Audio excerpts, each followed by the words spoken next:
Good evening to you all. My name is Saroj Thapa, and I work as the Program Director at Pallavan Learning Systems, and I have the pleasure and the privilege of moderating this webinar. Welcome to our 22nd webinar on transforming education through teacher empowerment. This webinar is jointly organized by Pallavan Learning Systems, Center for Escalation of Peace, and Ritinjali. Before we move on, a little introduction on the organizations. Pallavan Learning Systems, or PLS, is an educational research organization that primarily focuses on the concept of learning how to learn. Besides curriculum development, professional development of teachers and school leaders, and enriching school systems, Pallavan Learning Systems also conducts research and organizes seminars and conferences, such as this webinar, for the creation and dissemination of new knowledge so that what we do at PLS always remains current and relevant. Ritinjali is an NGO founded on the basis of respect for life, work, and dignity, empowerment through holistic education and skilling, and building community capacity and collective processes towards an inclusive society. Since 1995, Ritinjali has worked with marginalized groups, slum dwellers, jail inmates, poverty-stricken individuals, victims of war and natural disasters, and provided relief and hope through educational and development-related initiatives. The Center for Escalation of Peace, or CEP, focuses on creating platforms and establishing programs that lead to the free exchange of ideas across borders with a distinct focus on empowering young minds. CEP takes the view that peace does not refer to merely the absence of war. Peace cannot be taken for granted or merely sustained. Instead, peace needs to be actively escalated. Now, coming to the present webinar, I'm pleased to introduce the distinguished panelists for the webinar. Professor Abha Sharma is the principal of B.Ed program and head of the research cell at SERT New Delhi, a distinguished academic with over 24 years of experience in teacher education, academic leadership, and research. She serves as District Nodal Officer for Ritinjali, Ministry of Education's School Volunteer Program, and for in-service teacher training in Southeast Delhi. Formerly professor and assistant dean at G.D. Goenka University, she's a gold medalist in B.Ed, M.Ed, and she holds a PhD in education. Professor Abha Sharma has earned multiple awards, such as the Inspirational Leadership Award in 2021, Education Icon Award in 2022, and has received recognition from the Early Childhood Association India in 2024. Our next panelist, Ms. Pema Yudin, is the mathematics teacher at the Royal Academy, Druk Gyalpo's Institute, Bhutan, as well as the mathematics domain head. She holds a Bachelor of Science in Mathematics from the University of Texas at El Paso, a postgraduate diploma in education from Samsi College of Education, and a Master of Science in Statistics, Measurement, Assessment, Research, and Technology from the University of Pennsylvania. With a strong background in mathematics education and research, she brings international perspective and deep expertise to advancing teaching, learning, and assessment practices at the Academy. Ms. Anjuwal is the Director of Education at Shivnada Schools, where she leads the academic vision, curriculum design, and holistic development initiatives across all campuses. Over 3 decades of experience in education, she is recognized as a visionary leader and a passionate advocate for progressive learning and institution building. Prior to this role, she was the founding principal of Shiv Nadar School, Faridabad, where for 10 years she nurtured a culture of excellence and holistic growth. Her contributions to education have been widely acknowledged, most recently through the Pearson International School Leader Award for the Asia region in 2024. Welcome to all my very distinguished panelists. Now, a note for the audience. Thank you for joining in. I invite you to actively engage in this webinar. Please share your views and comments in the chat box. If you have any questions for the panel, please also put that in the chat box. We will get to them. We will get them answered during the course of the discussion or during the Q&A session, which will be at the end of the webinar. Now let's get started with today's topic, which is transforming education through teacher empowerment.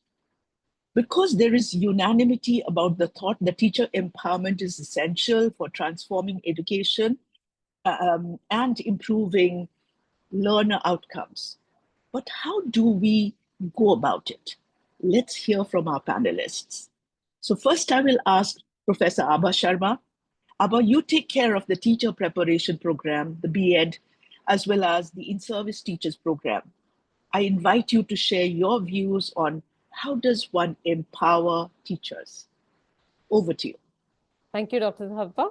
Namaste, everyone. A very good evening to all of you. And thank you, Dr. Thapa, Team Pallavan, for the invitation. See, it is both an honor and a responsibility to put my views before you today to discuss a truth we all recognize, and that is education systems are only as strong as the teachers who bring them to life. So the teachers are not simply implementers of the policy. They are the architects of learning, the builders of hope, and the custodians of our collective future. Moreover, if I talk, we truly wish to transform education, and we must begin by transforming the teacher's experience. So let me start with what we at SCRT Delhi, particularly at the B.Ed division, we do. We actually believe that the teacher empowerment rests on the two essential pillars. One is the need-based professional development, and another one is the teacher agency through action research. So for need-based professional development, the training is tailored to the realities of the classroom and responsive to the local challenges, and definitely with the dynamic in preparing teachers for tomorrow's learners. And the second one is teacher agency through action research. When teachers are empowered to inquire their own practice, reflect on the evidences, and design the innovative solutions, they no longer remain a passive recipient of knowledge. See, they become the creators of knowledge and the leaders of change. Now, if I talk about why action research matters. See, action research turns every classroom into a living laboratory of innovation. Moreover, a teacher who investigates learning difficulties and experiments with the strategies and reflects on outcomes is a teacher who transforms not just lessons, but the lives. And this reflective cycle builds a habit of continuous improvement. And most importantly, it ensures reforms rise from the grassroots, rooted in lived realities, yet scalable for a wider systems. So we must reimagine, the professional development as an ongoing cycle of inquiry, ongoing cycle of practice, reflection, and collaboration. Furthermore, while context differs across the globe, one principle that holds everywhere, and that is that the teachers are the most powerful lever of change. So at SCRT Delhi, we are committed to pioneering the models of professional development and definitely the teacher-led research that actually reflects our local needs while contributing to the global discourse. And we believe our efforts can serve as both an inspiration and definitely an invitation for the international collaboration on empowering the teaching community. Moreover, mentoring systems, peer learning, the communities and the global platforms that nurture this cycle, allowing the teachers to learn, not in isolation, but in a dialogue with one another. And this is how we build a culture of excellence that sustains itself across generations. Thank you. Thank you, Abha. This was wonderful. I mean, you really set the stage for our webinar today, where we talk about need-based professional development for teachers and the teachers taking agency of their own learning. So, which is really wonderful. I would like to invite Ms. Anju Wal. Anju, you worked with the teachers in your own school before, and now you're taking care of all the teachers in all the Shivnada schools. And I'm sure transforming education and improving learn outcome is a prime focus of your work. So do you agree with what Professor Abha Sharma just said about teacher preparation or teacher professional development? And so what are your thoughts on the continuous professional development of teachers who are already employed in your schools? Good evening. Thank you, Dr. Thapa, for having me here and for being part of this very meaningful dialogue that we are having today. And thank you, Professor Sharma. Of course, one cannot but agree that continuous professional development actually in any sector, in any field, but more so in education, is quite the bedrock of an institutional growth. Why? Schools are essentially human-centered organizations. Of course, with the advent of technology and AI, which we all know, the rapid changes that are there, even as we speak, while we interweave it, but the teacher remains pivotal because all learning being emotional, relational, and much more brick and mortar schools, bringing equitability, bringing relationships, rapport before routines. So who is this most pivotal, most important component, person in the school? A happy teacher leading to happy children. So why does continuous professional development matter? Let me just say that. And for an organization such as ours, there's been this very, very significant, important, iconic sociologist called Edward Hall. And he wrote in his thesis, an American, he wrote in his thesis, the strongest urge and definitive instinct which is there in every single human being is what? It is to learn. That's our strongest urge as species, to learn and to grow. So schools like ours look at continuous professional development as creating a culture of a more fulfilling life for teachers. A more 360-degree life of care, life where an institution invests in the teachers, not just for aspects of mental and emotional and physical health, but cognitive development also. Building knowledge bases, building skill being the currency of the era, reskilling, upskilling. And how do you do that? You do that with providing expansive opportunities, equitability, investment. You invest money because if you have to bring possibilities and opportunities, the teachers believe that here is an institution that is interested in my growth. It is interested in my evolution. And where that will lead is naturally, it will lead to a more sustainable, stimulating, fulfilling, I won't even call it career, I'll say vocation. And it will feed into learner impact. It will feed into eventually the learners benefiting because classrooms, as you said, are lived realities. So that is essentially the why. we believe, as an institution in continuous professional development. It also eliminates hierarchies. A novice, a newcomer, a campus placement to an experienced veteran. So what's the bridge? Continuous professional development is the bridge between the two and establishes the collective vision. And as I mentioned, naturally, to student enrichment. The skies, we believe, will not light up if only a few stars gleam. So that's why I want to underpin equitability.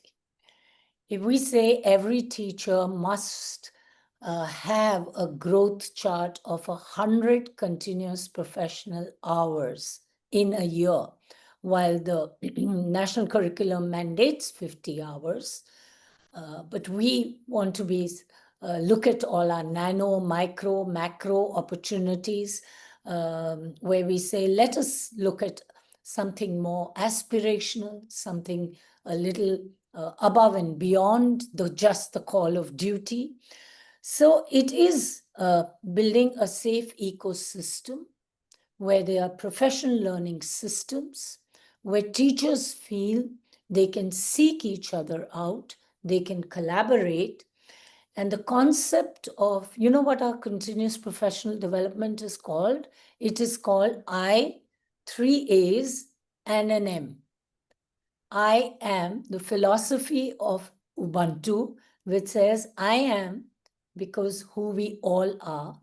I, my agency, my autonomy to learn, my choice and voice, so my autonomy as a teacher, and my acquisition leading to mastery. So I am is the philosophy we believe in. And what really is the core function here, as I mentioned, sharpening the skills is one. It is broadening the horizons and adding possibilities, strengthening teaching learning processes so they are relevant, contextual, personalized for this era. One thing that I think educators today have to be conscious is of staying relevant. As Einstein said, the day you stop to learn, you will begin to shrink. It's not an exact quote, but that's the spirit of his quote. You will begin to shrink, right? So, and benchmarking standards. What does good teaching look like? What does good really look like? So through structures of observation, collection of anecdotal records, for surveys of student voice and agency, of teacher need development, as Professor Sharma said, and also to cite and identify potential. Many a times, teacher need development is a marker. It's certainly not the end goal, right? To cite potential where you build a pipeline of leaders and teachers who are, let me say, beacons of excellence. So at our school, I would just like to say all our leaders are from within, right from middle leaders up to senior leaders. And I'll pause there so that we can take this discussion forward and more later. Thank you very much. Thank you so much, Ms. Anju Wall. I think it is wonderful to hear about I am, therefore we all are, right? And that's wonderful philosophy to take our professional development forward. Let me go to Pema Uden.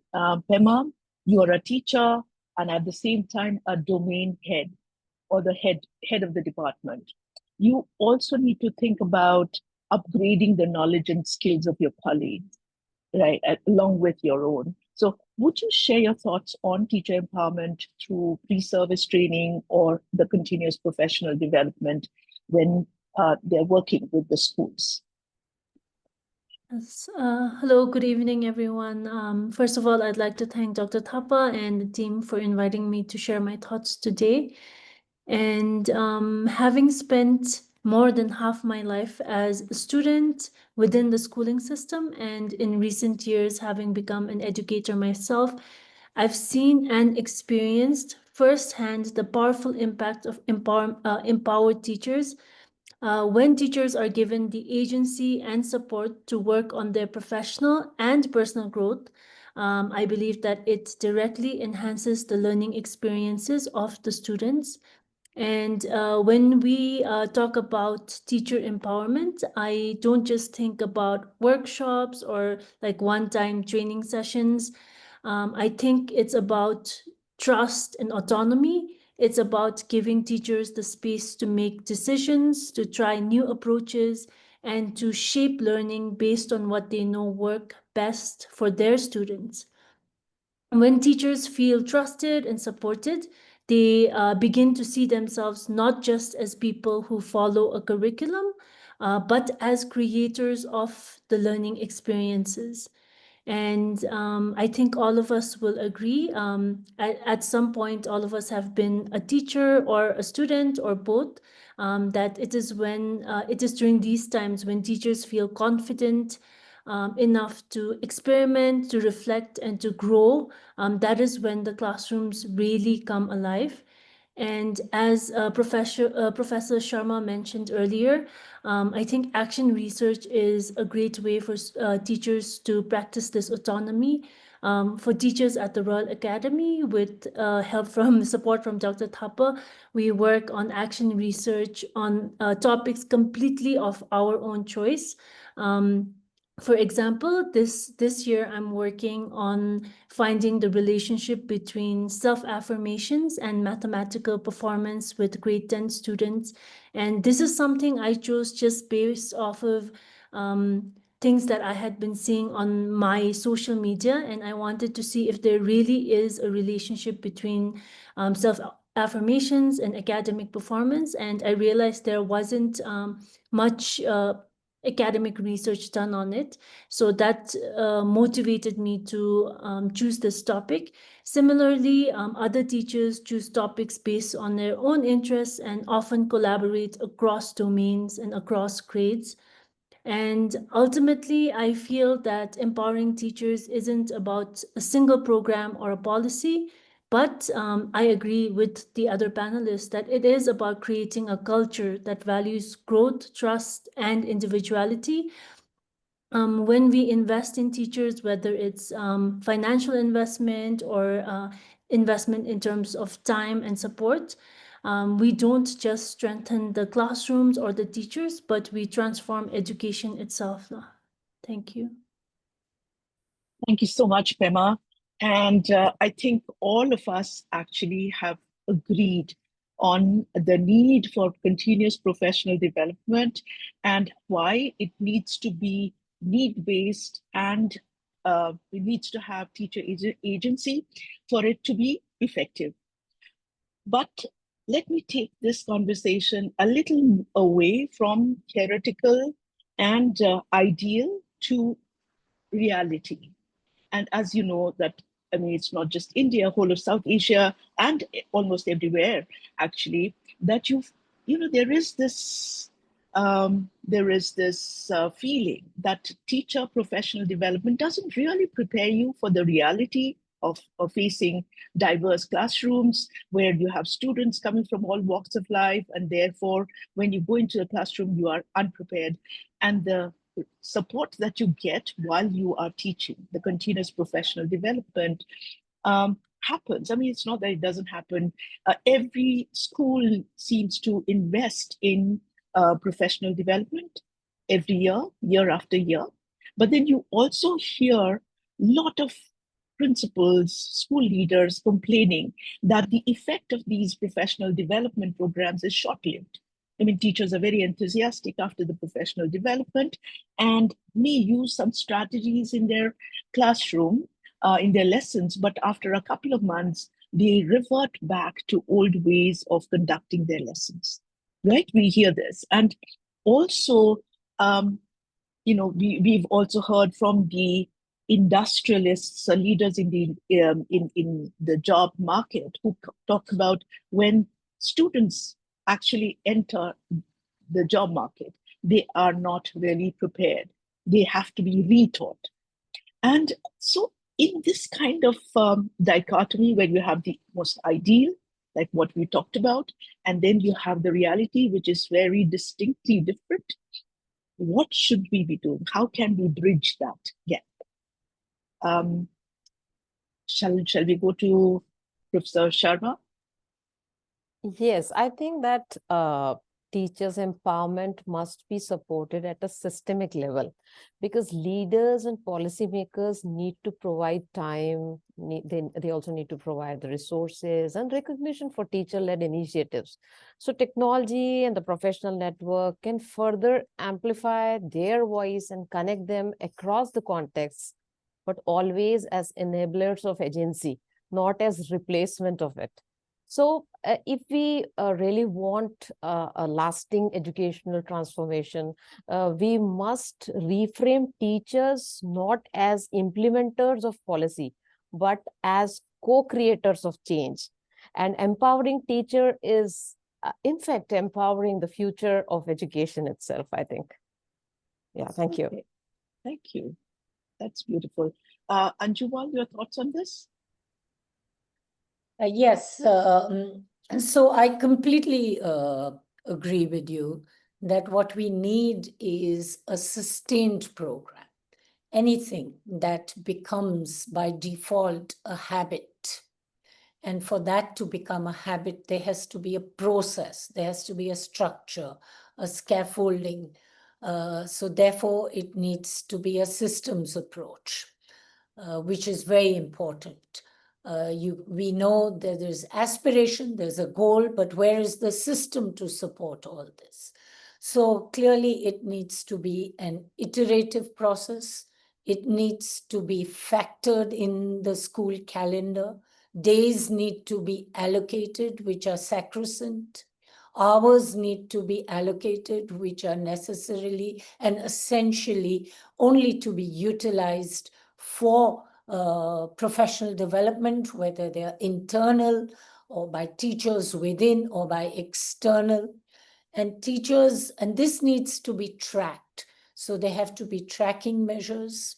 Now, if I look at my own institution, while we have something called the centralized space, which we call the core office, but we cannot work in a way which is, only a view from the balcony. We need to work from the dance floor, which means it has to be linked and intertwined with building those teams, those very, very strong teams in schools. So last mile connectivity.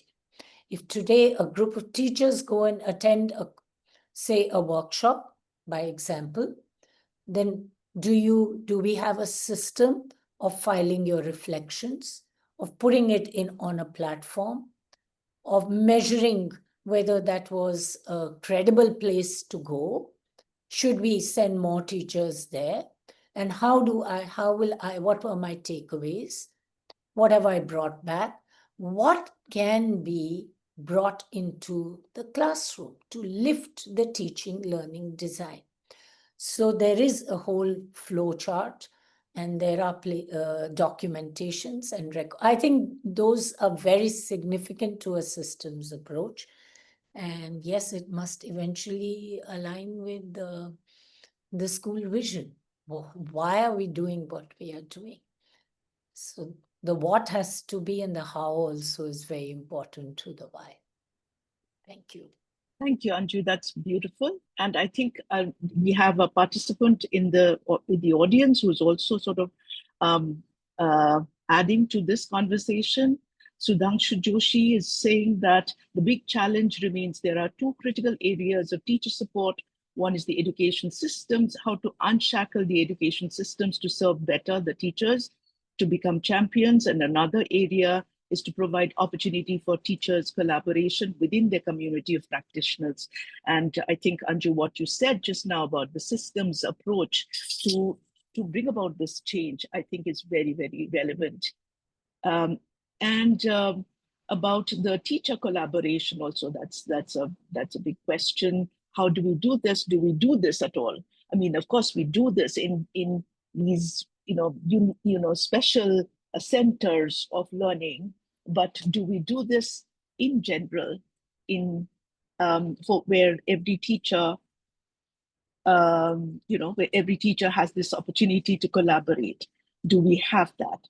These are questions. I'm putting it out to anybody, to Abha, to Anju, to Pema. Pema, would you like to add something? Yes. So I think many of us have been to like those one-time workshops where we're really inspired for like a day or two, and then we'll go back to work, and it's actually hard to apply, and we'll forget about it after a while. I think, like the others mentioned, for professional development to truly lead to growth, it needs to be ongoing, it needs to be reflective, and it must be supported. Personally, for me, I think a system that has worked has been the roadmaps. So within the Bhutan Baccalaureate, we have roadmaps where we create goals for the learning cycle. And for professional development, I think this is a really good tracker, because every once in a while we'll come and revisit it, we'll put in comments, we'll write about things that we learned or didn't learn. And I think this continuity has helped make learning very personal and purposeful. And another thing is probably collaboration. When teachers have a chance to share their experiences, to learn from each other, and to discuss real classroom challenges, then professional development is not something that's happening in isolation. It's happening as a collaboration with others. And finally, I think institutions play a big role by giving teachers time and flexibility to experiment with what they have learned. I think even like the best professional development from like the leading experts in the world, it won't stick if teachers don't have the time to apply it meaningfully in our classrooms.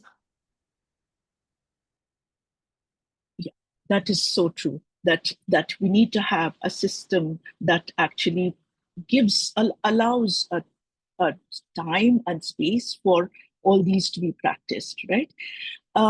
If we were to look at what is happening around us, and in all this, all the schools, is there any way we can, I mean, not really in terms of quick fixes, but are there suggestions that we can bring out to the schools, to the school leaders, to the teachers, on how we can have these kind of situations, these ideal situations where teachers are learning and are translating their learning into their classrooms, so that it filters down to the learners, to the students, so that everybody learns well? What would be, if you were to give that kind of advice, what would be that advice, Abha? Yeah. So I think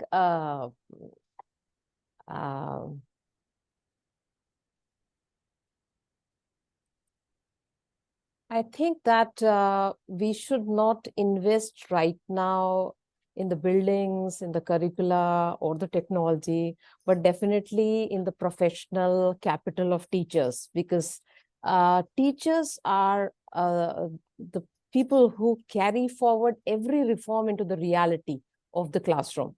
And moreover, if I talk that to transform the education, we must first transform the teachers' experiences, because teachers' empowerment is not an option.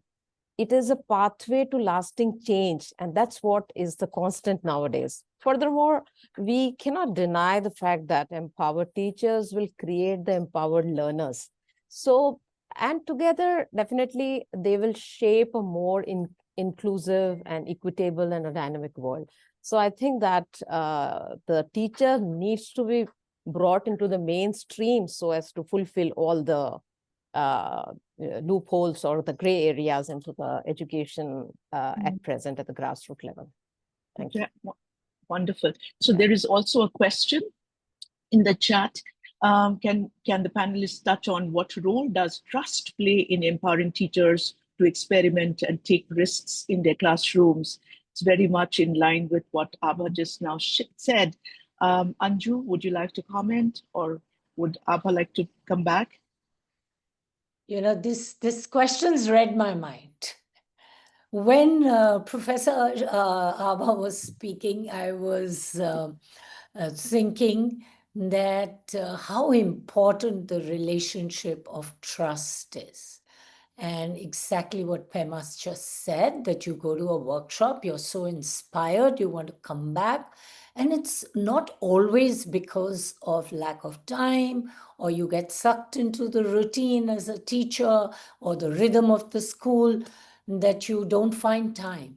But it's also a certain tentativeness. What if I fail? What if this doesn't work? So is there a culture which allows mistakes, not just of children? We say children learn through mistake, but also of adults, of educators, where there are second and third chances for that educator, learning through what went wrong, what could be better if. So there is a relationship of trust. If you allow people into the room and say, hey, just come and observe me and give me feedback. So if there is reciprocal observation, by that I mean that most of the times when we have new joiners or teachers who have just come out of college, so there are people who go and observe them. She shadows, he shadows. But is there reciprocal? Is somebody also observing the model teacher and learning from the model teacher, and not just being observed all the time, and having the safe space to give feedback to who has qualified or reached that stage? So I think trust plays a huge role. It needs to be safe, not in terms of just the vocabulary of it, but the feel of it. And also definitely room for allowance for mistakes. But okay, don't make the same mistake again. You go ahead and make another. But which are low risk, because end of the day, you have a class full of minors, and place where people can give feedback. This went well, this could be better, if very, very simple models of growth. Yeah, thank you. That's what I think. Yeah, thank you. I think I would like to go back to what Pema Yudin said earlier, that we are not only looking at, or we should be looking, not only looking at the professional growth of the teachers, but also the personal growth of the teachers. And so being able to take that, take that risk, to be able to trust, to be able to be trusted. I think this is all part of that personal development that the teachers need to go through. It's not just professional. So that's also a very important point. And Pema Yudin, would you like to elaborate a little more on the roadmap that you talked about? Because we are talking about tracking everybody's growth. Now, if a teacher is creating her own roadmap, how does she track her growth? Would you like to elaborate on that, please? Yes, so within the Bhutan Baccalaureate, all students and teachers have their own roadmaps where you might write down your set a goal for like the rest of the learning cycle or for the whole year. So as teachers, I think most of us will have both personal and professional development goals in there, and usually we'll try to have like within all the 5 areas of development. And each learning cycle will have either domain heads or the coordinators look at these goals and to just say like, oh, you're doing great, or if you need any help, let us know. And when these leaders look at our goals, I think this also sets an environment where they understand what are some things that the students or the teachers are looking for, like what are some personal or professional development goals that the school might be able to help these individuals with. So an example is within the mathematics domain, Many of our teachers have stated that they would like to get more professional development in terms of classroom teaching. So as a domain, all of us are taking a Stanford course on mathematical mindsets, which is financially supported by the school. And it's something that we as a domain chose ourselves.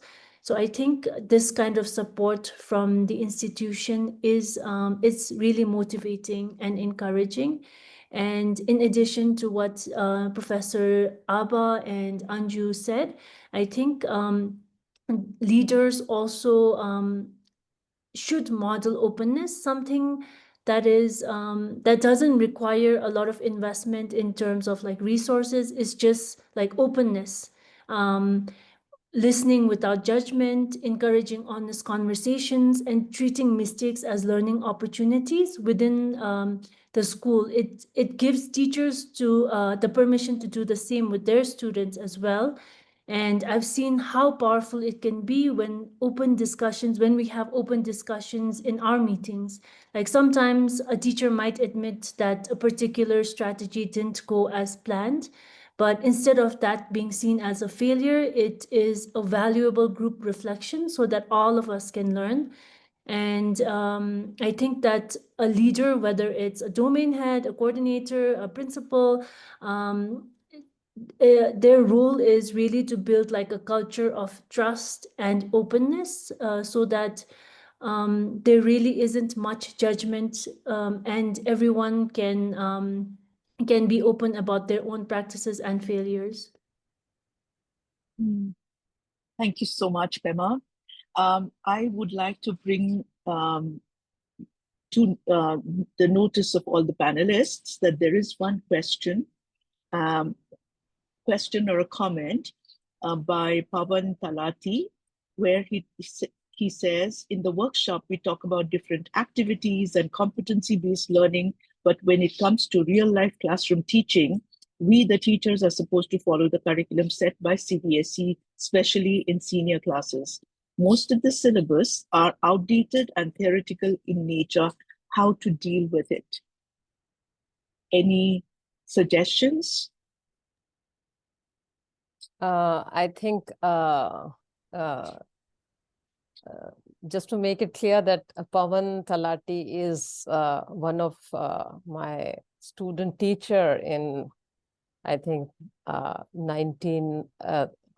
2000 batch or something like that, Okay. in Devi Ahilya University. And I'm feeling proud to again see him in this group. So I think I have already shared that when we bring the teachers in the mainstream, and when the teachers are there, the decision makers, we give the autonomy to them. And if we create or cultivate a teacher agency, and that means giving teachers the trust and autonomy to make the decisions, lead the change, and co-create the solutions. I think when they are the part of the policy making, and when they are the part of many of the decision makings, I think this problem will not exist at that time. And I think Anju can better give, because she is in the correct situation right now, dealing with the teachers in the classroom. Thank you, Abaji. I think from Professor Sharma, I've come to Professor Abba and now Abaji. That's how comfortable we are getting. That's how comfortable we are. I don't know if this will answer the question, but this is a perspective. And this is what's worked for me personally, because I've been a classroom practitioner for a very long time, before leadership, etc. And even as leaders, always to have 12 to 14 periods a week, because never to lose your hand on the pulse of what students are feeling, thinking, how they are learning, and also never to not know where the shoe pinches for the teacher. It's one to just know it theoretically, but it's one to truly experience it. I'm not going to say that the syllabus is outdated, and truly, I don't think That's a bit sweeping to say, sorry, but I do believe that. What is the real magic is in the approach. If you as a practitioner believe this is my pedagogical approach, you see the concepts will not change. The concepts of mathematics, the concepts of science, history, etc. How are you going to articulate that? What is your pedagogical system? What is your methodology? How are you going to bring the concept alive in the class? Truly rests with you the teacher, I the teacher. So I have been a grade 11, 12 teacher. I have been a grade 9, 10 teacher. I have been a grade 1 teacher. So personally, I have always felt that the textbook cannot be my crutch. It's one aspect of a resource, but nobody has put guardrails on me. The world is my oyster. Now, even so at a click and a double click. But even before, where do I bring the best learning experiences to keep this class hooked and engaged and co-create their own learning with me? Truly like a gardener nurture. So yes, build the concept strength, because there's nothing without the concept strength. But take it beyond the printed, bring it alive through various ways. So that's one thing I'd just like to say. More later. Over to you, Dr. Thap. There was a thought, but we can take that later. So this, I think we can talk about this. I mean, Pavan saying he teaches accountancy.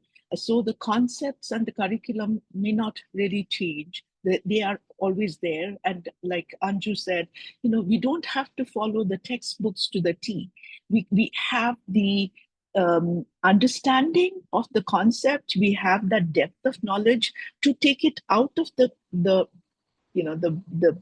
folds of the book and into the lives and make it more meaningful for for our learners. So more we connect to the lives of the students and make it more real, it will be more engaging, and the students will benefit, and we'll also feel more excited and more involved in the teaching learning process. The the CBSE and the NCERT textbooks are what they are. They prescribe a curriculum. That's fine. But when we are looking at it, I think one of the things we should look at is in a positive way. I have to teach this concept. This is a challenge to me as a teacher. How do I do it in a way that the students find it interesting? So response to Sudhanshu and to Pavan, I think take it as a challenge. You as a teacher is being challenged by this curriculum. How do I make this even deadpan of a curriculum into something very, very alive? Let's try it out.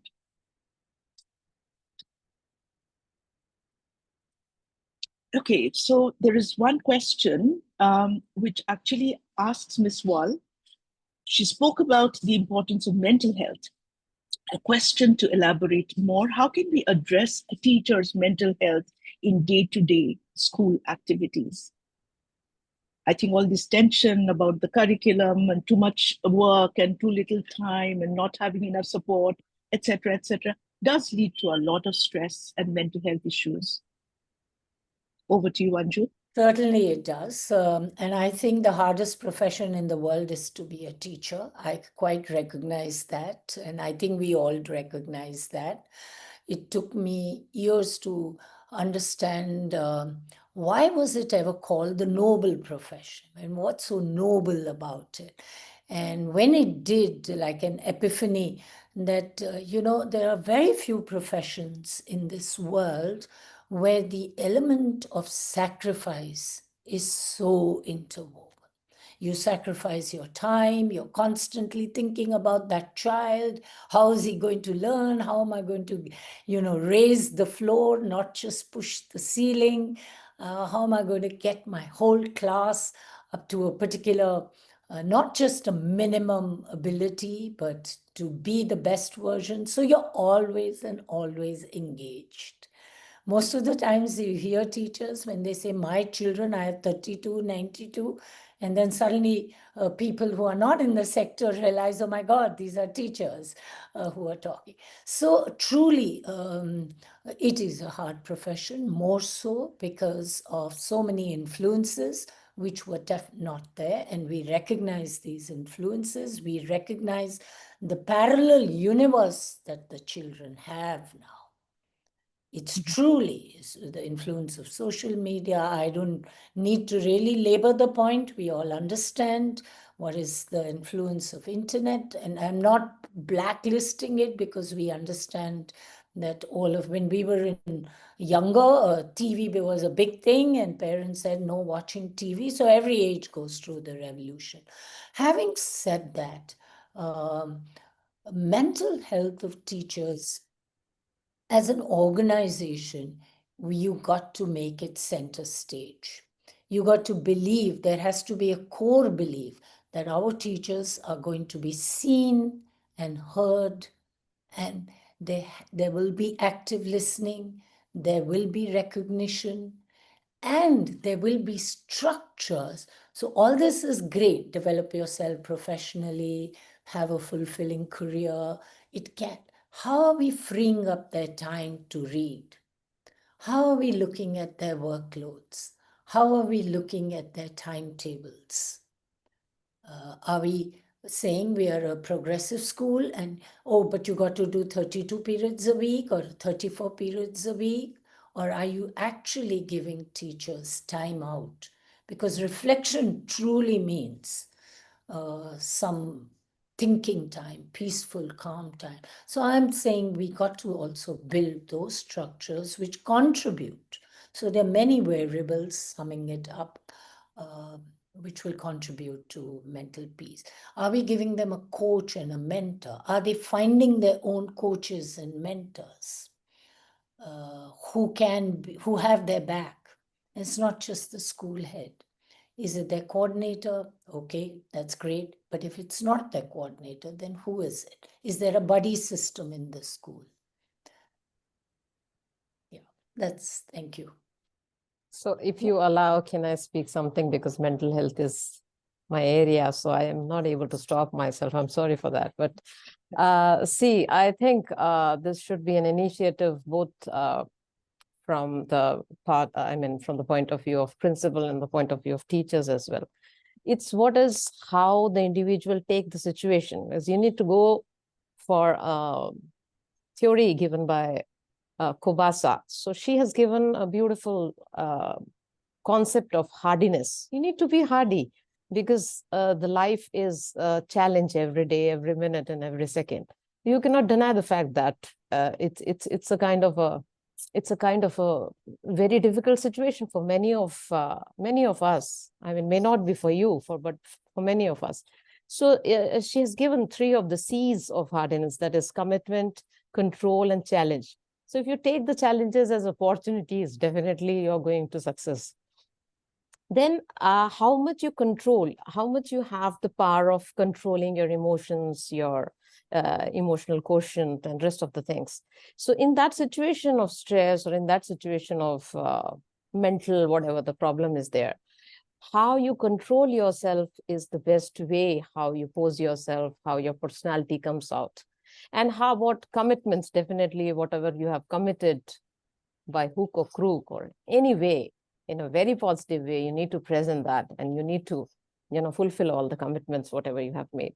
So I think that if I talk about from the principal's point of view, giving the autonomy to the teachers, going for the decentralization, I think that gives the confidence and the power to the teachers.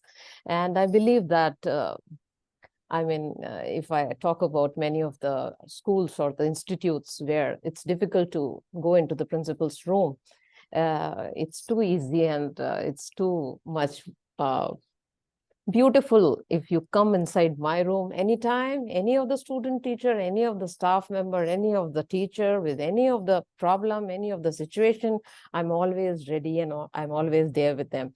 Along with that, we also have the mentor-mentee system, wherein we try that, the students who are there with these teachers, the teachers needs to take the responsibility of the students, and that's the way they get the empowerment. They give the empowerment to themselves, they give the empowerment to the students as well. And I think that's the beauty of whole of the system, that we grow and we give the confidence to each other. Thank you. Thank you, Abha. Yudin, would you like to add something? Any last words?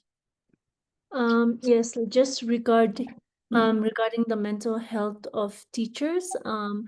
When I was doing my master's, I was sort of interested in the topic of mental health. And when looking into research papers that had already been done, I was kind of surprised that almost 90% of the research was done on learners and students, and there was very less literature on teachers. And I think that it's really important for teachers to be mentally and emotionally supported so that they can engage more fully and they can make better decisions, and to ultimately create like a positive learning space for their students. I think within our system, what we can do, some things that again don't require a lot of investment, would just be check-ins, checking in like short moments during like meetings where teachers can just share how they're feeling, and hearing that, it just feels like you're not alone. And another one is collaboration. Even within teachers, mentorship, I think, is really important for someone new coming in. And if there are any challenges, talking through these challenges, it reduces stress and builds camaraderie as well. And I think something, again, really simple is just recognition and encouragement from colleagues or leaders, just simple acknowledgement of someone's effort, their innovation or creativity, that can really help to boost morale and make teachers feel valued. Thank you. I think we can do 30 seconds, Abha, Anju, if you'd like to add.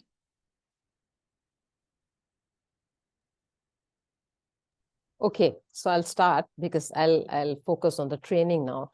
See, we need to move away from one size fits all the type of trainings.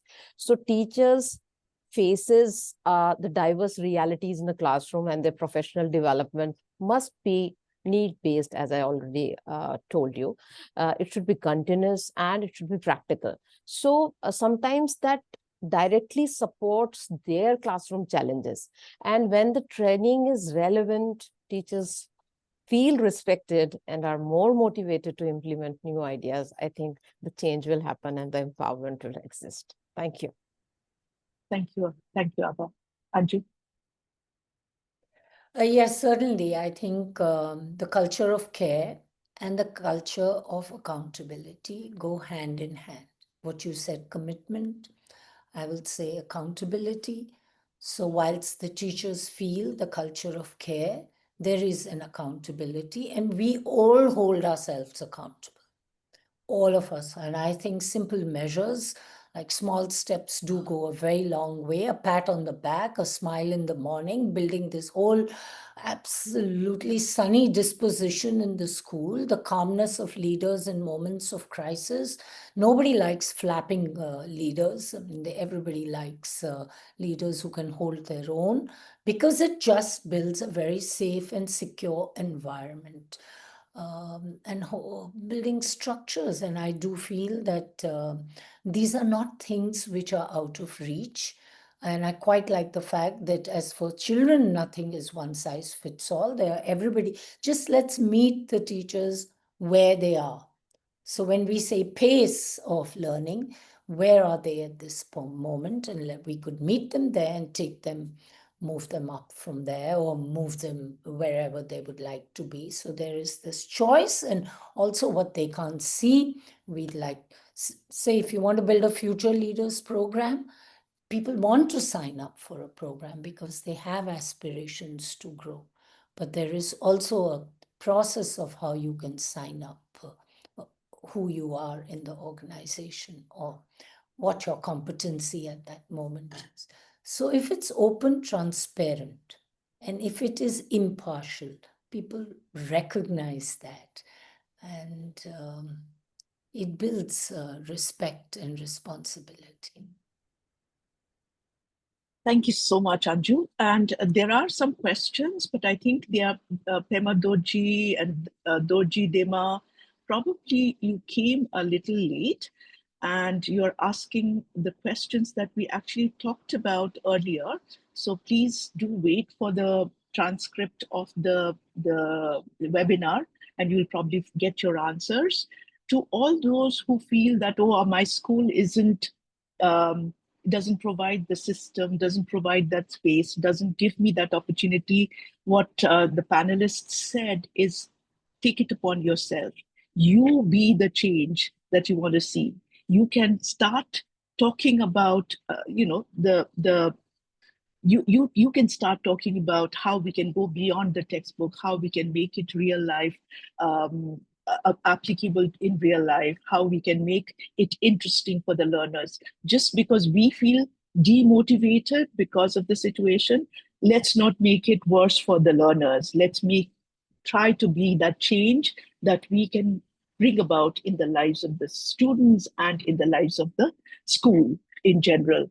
So I think with this, we will have to bring it to a close. Thank you, everybody, for being a very participative audience and my wonderful panelists.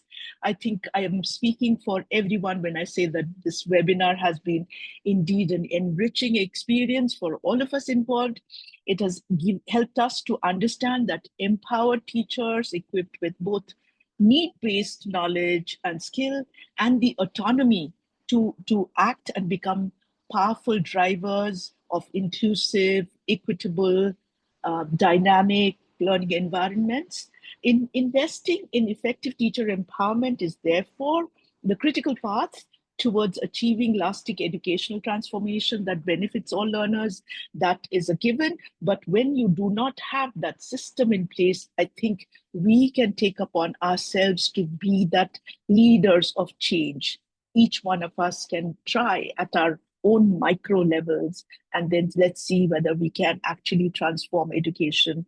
So thank you, our team members at PLS CP Ritinjali, who helped in organizing the webinar and ensuring that the entire process has been seamless. Please find the links in the chat box to connect with us or to know more about us. I would like to really thank you, the panelists and the members of the audience, for listening in, asking questions, sharing your thoughts and perspectives via the chat box. And your participation has added depth to the topic at hand and has made this webinar really engaging. So we hope that you learned as much as we did. So thank you very much and good night.